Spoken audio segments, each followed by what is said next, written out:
யாரா சிறந்த அறிவாளி யாரா பெரிய அறிவாளி ரெண்டு முதலாளிங்க பேசிக்கிட்டாங்களாம். நான் தான்டா பெரிய அறிவாளி, அவரு நான் தான்டா பெரிய அறிவாளி. எப்படா சொல்ற? ஒரு முட்டாள வேலைக்கு வச்சுக்கிறேன் நான் தான்டா அறிவாளி நேரம். அதுக்கு அவன் நான் ஒரு அடி முட்டாள வேலைக்கு வச்சுக்கிறேன் நான் தான்டா அறிவாளி நேரம். எப்படி ப்ரூவ் பண்ணு? முதலாளி அவன் வேலைக்காரனை கூப்பிட்டானா, டேய் இங்க வாடா. அவன் வந்து சொல்லுங்க ஏஜமா அப்படின்னா, இந்தா 10 ரூபாய் போய் ஆடி கார் வாங்கினாரா.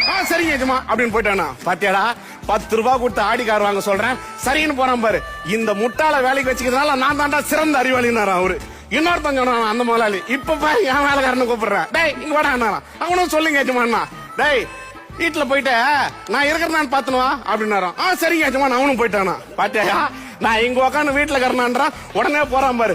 இந்த அடிமுட்டால வேலைக்கு வச்சுக்கிறேன் நான் அறிவாளி நானா. 2 பேர் போனான்ல, 2 பேரும் சொன்னானா எங்க முதலாளிகளுக்கு அறிவே இல்லடா. எப்படா சொல்ற? 10 ரூபாய் கொடுத்து ஆடிக்கார வாங்க சொல்றேன். அதனால இன்னைக்கு ஞாயிற்றுக்கிழமை கடல் இவனு அவனுக்கு தெரியாது. அதுக்கு இன்னொருத்தன் சொல்றானா, என் முதலாளிக்கு சுத்தமா அறிவே இல்லடா. எப்படா சொல்ற? ஏன்னா அந்த ஆள் அங்க உக்காந்து அவன் வீட்டுல கறானான்னு போய் பாத்துன்னு வான்றானே, அவன்கிட்ட தான் போன் இருக்குது, அவனே போன் பண்ணி கேட்க கூடாது. ஆளும் வளரணும், அறிவும் வளரணும், அதுதான் சிறந்த